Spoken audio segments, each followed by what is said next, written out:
ये जो हाउस है ये त्रिकोण जो लक्ष्मी स्थान है उस हाउस, वो त्रिकोण का एक हाउस है। त्रिकोण कौन सा है? फर्स्ट हाउस, फिफ्थ हाउस और नाइन्थ हाउस। ये तीन जो हाउस है, ये तीन हाउस में अगर ज़्यादा प्लैनेट्स रहेंगे आपके चार्ट में, आप जिस चीज़ के लिए ज़्यादा आतुर हो वो है self expression. These three houses are houses of self expression, first house, fifth house और नाइन्थ हाउस।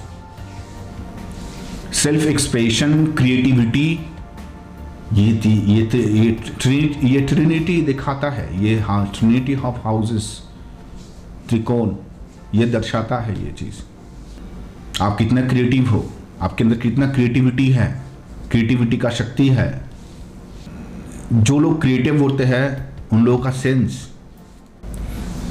और ये जो मैंने सेल्फ एक्सप्रेशन बताया, ये सेल्फ एक्सप्रेशन किसके थ्रू होगा? वो मीडियम बनेगा फिफ्थ हाउस लॉर्ड जिस घर में है।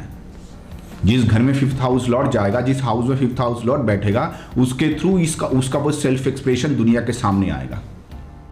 Fifth house, ninth house, first house, तीनों का कॉम्बिनेशन में आएगा। लेकिन आज फिफ्थ हाउस के बारे में बात कर रहे हैं, इसलिए फिफ्थ हाउस के बारे में बता रहा हूं आपको।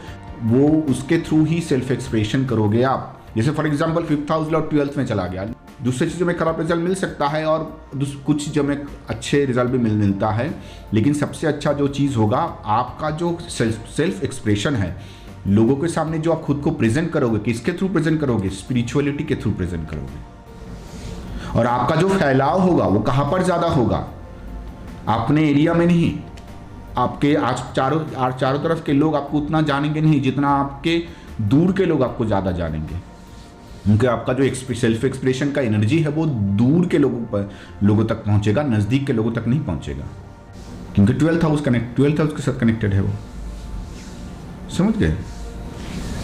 जब सेल्फ एक्सप्रेशन का मैटर आता है तो और एक चीज़ आ जाता है इसमें, जो फिफ्थ हाउस का मैटर है, वो है चाइल्ड बर्थ।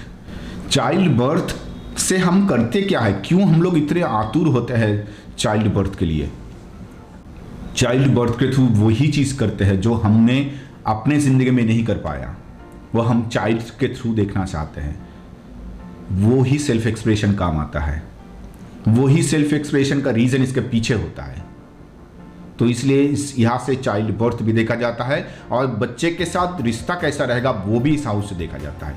तो जब भी फिफ्थ हाउस लॉर्ड किसी खराब हाउस में, त्रिक हाउस में, मतलब खराब हाउस में बैठेगा, मेल्फिक हाउस में बैठेगा, जैसे कि 6th, 8th और 12th, ये तीन हाउस में से कहीं जगह पे बैठेगा, या खराब या मेल्फिक प्लैनेट्स के साथ रिश्ता जोड़ेगा, या रिश्ता जोड़ना मतलब किसी भी तरह से रिश्ता जोड़ना, जो मैंने आपको बताया। मेरा अगर हर वीडियोज़ आप देखते हो तो आपको पता है, ऑलरेडी मैं डिस्कस कर चुका हूँ मेरे वीडियोज़ में कि कनेक्शन कैसे देखा जाता है। तो जैसे भी तो उस तरह से अगर कनेक्टेड रहेगा, कोई मेल्फिक प्लैनेट्स या मेल्फिक लॉर्ड, मेल्फिक हाउस लॉर्ड, तो इन लोगों के साथ बच्चों का रिश्ता अच्छा नहीं रहता है। बच्चे भी उस तरह के बनते हैं जिस तरह का मेल्फिक प्लैनेट इनके साथ कनेक्टेड है। फॉर एग्जाम्पल मार्स अगर कनेक्टेड रहेगा, बच्चा एकदम ओबीडियंट नहीं बनेगा। बच्चा उस पिता या माता के बात कभी नहीं, पेरेंट्स की बात कभी नहीं सुनेगा।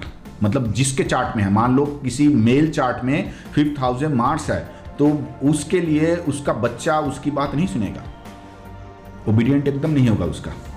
तो ये फॉर एग्जाम्पल बताया मैंने आपको उसमें समझाने के लिए कि प्लैनेट्स, जिस प्लैनेट्स के साथ जुड़ेगा उसके साथ रिश्ता, जिस मेल्फिक प्लैनेट के साथ जुड़ेगा उसके साथ रिश्ता भी वैसे ही बनेगा, बच्चों के साथ रिश्ता वैसे बनेगा। लेकिन मार्स इस हाउस में आने के कारण अपने भैया के साथ, इनको अगर उनका भैया है, छोटे भैया है, तो उनके साथ रिश्ता बहुत अच्छा बनेगा। लेकिन दूसरी चीज़ों में, जैसे कि चाइल्ड बर्थ में भी प्रॉब्लम आएगा, चिल्ड्रन के मैटर में चाइल्ड बर्थ में भी प्रॉब्लम आएगा। बच्चा भी होगा तो रिश्ता मैं ऑलरेडी बता चुका हूँ, वो भी अफेक्टेड होगा। जैसे कि इधर अगर मर्क्यूरी आ गया, मर्क्यूरी अगर फिफ्थ हाउस के साथ कनेक्टेड हो गया, फिफ्थ हाउस है ही the house of intelligence, intellectual properties का हाउस है ये। आप इंटेलेक्चुअली कितना साउंड हो वो आपका फिफ्थ हाउस बताएगा। तो मर्क्यूरी है ही प्लैनेट्स ऑफ इंटेलिजेंस, मतलब वो इंटेलेक्चुअल प्रॉपर्टीज़ का प्लैनेट ही है, उसको सिग्निफाई करता है।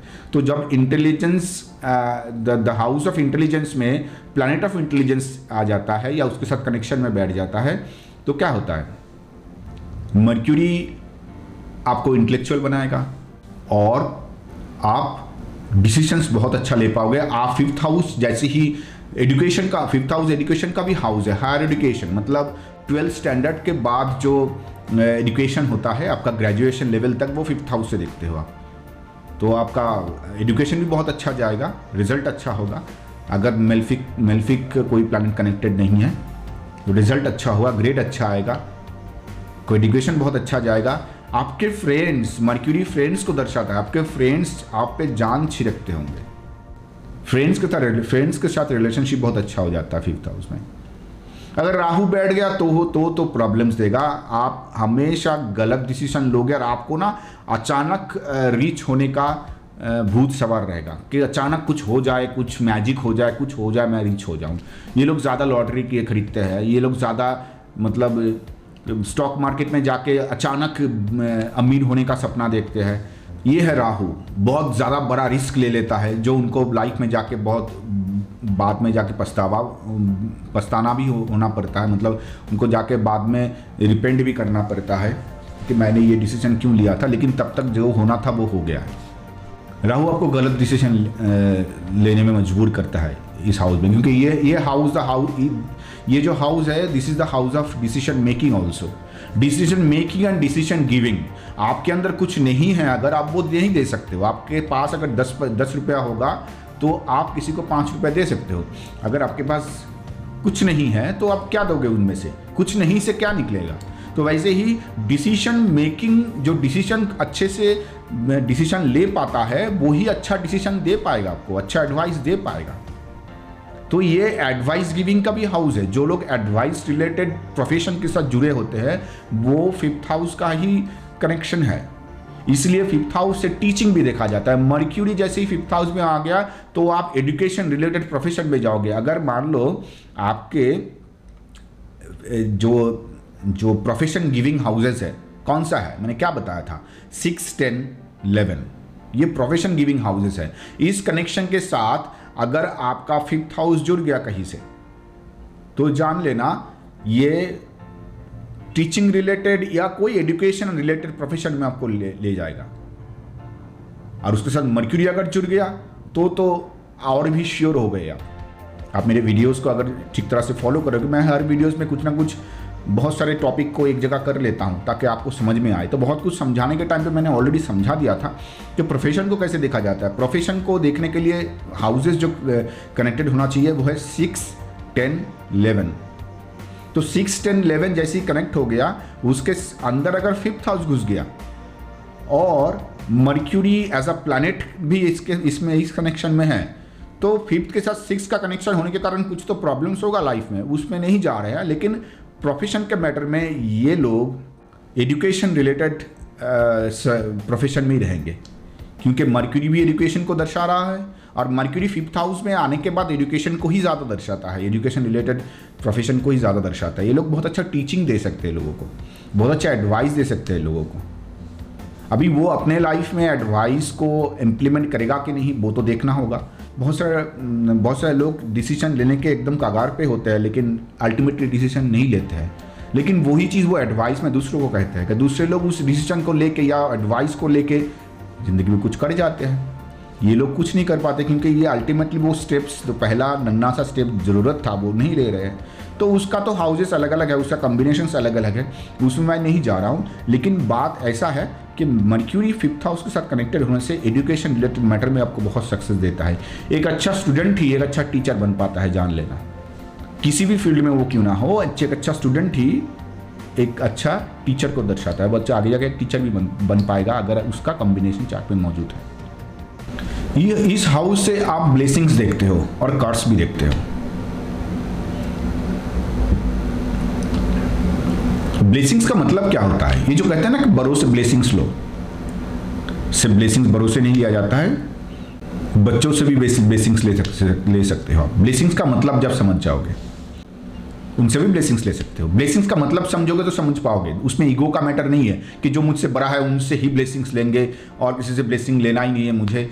ब्लेसिंग्स का मतलब समझो। ब्लेसिंग्स का मतलब होता है गुड वाइब्स। ब्लेसिंग्स का मतलब होता है गुड वाइब्स। जो पर्सन आपको ब्लेसिंग्स दे रहा है वो एक्चुअली गुड वाइब्स ट्रांसमिट कर रहा है आपके ऑरा में। हम सबका एक ऑरा है जिसको एनर्जी फील्ड भी कहते हैं इंग्लिश में। तो वो आपके ऑरा में वो ट्रांसमिट कर रहे हैं अपने ही गुड वाइब्स को। वो जो अच्छा सोच रहा है आपके लिए, दिल से अच्छा सोच रहा है। ब्लेसिंग्स कहाँ से दिया जाता है? दिल से दिया जाता है। जो दिल से ब्लेसिंग्स ना हो वो तो दिखावा है सिर्फ। तो जो मैं दिल से ब्लेसिंग्स की बात इधर कह रहा हूँ, तो जो दिल से ब्लेसिंग्स दे रहा है वो एक्चुअली गुड वाइब्स दे रहा है आपके लाइफ में, और जो कर्स दे रहा है वो बैड वाइब्स दे रहा है। तो जितना गुड वाइब्स आपको मिलेगा लाइफ में, उतना आपका आगे जाने का जो रास्ता है ना वो स्मूथ होगा। ऐसा नहीं कि आप गुड वाइब्स नहीं होगा तो आगे नहीं बढ़ पाओगे। आपका अपना तो कुछ शक्ति है ही, लेकिन उतना आपका रास्ता स्मूथ होगा, उतना चैलेंजेस का सामना कम करना पड़ेगा, या चैलेंजेस अगर सामना करोगे भी उससे आप आगे निकल जाओगे, मतलब उसको ओवरकम बहुत ईजिली कर पाओगे। बहुत सारे चैलेंजेस आपके सामने आके भी हट जाएंगे आपके सामने से। तो ये तभी होता है जब आपके ज़िंदगी में गुड वाइब्स ज़्यादा हो। बैड वाइब्स ज़्यादा होगा तो चैलेंजेस ज़्यादा झेलना पड़ेंगे, ज़्यादा चैलेंजेस के थ्रू जाना पड़ेगा। अगर आपके चार्ट में वो क्षमता है जो चैलेंजेस को ज़्यादा झेल पाओगे आप, तो ठीक है, आप आगे बढ़ पाओगे। इसलिए 5th हाउस अगर स्ट्रांग है तो गुड वाइब्स ज़्यादा मिलता है उनको। उनकी सेल्फ एफोर्ट तो होता ही है, साथ साथ सेल्फ एफोर्ट एक इंसान को तो देना ही होगा चलने इम्प्रूवमेंट के टाइम पे, लेकिन साथ साथ गुड वाइब्स होने से क्या होता है, रास्ता बहुत स्मूथ हो जाता है। तो ये 5th हाउस का स्ट्रांग होने से गुड वाइब्स मतलब ब्लेसिंग्स मिलता है। और अगर 5th हाउस स्ट्रांग नहीं है तो आपको जान लेना आपको ब्लेसिंग्स देने वाला बहुत कम होगा, या तो आप ब्लेसिंग्स देने के लिए जाओगे ही नहीं कभी लेने के लिए, क्योंकि उतना डाउन टू अर्थ पर्सनालिटी आपके अंदर रहेगा ही नहीं।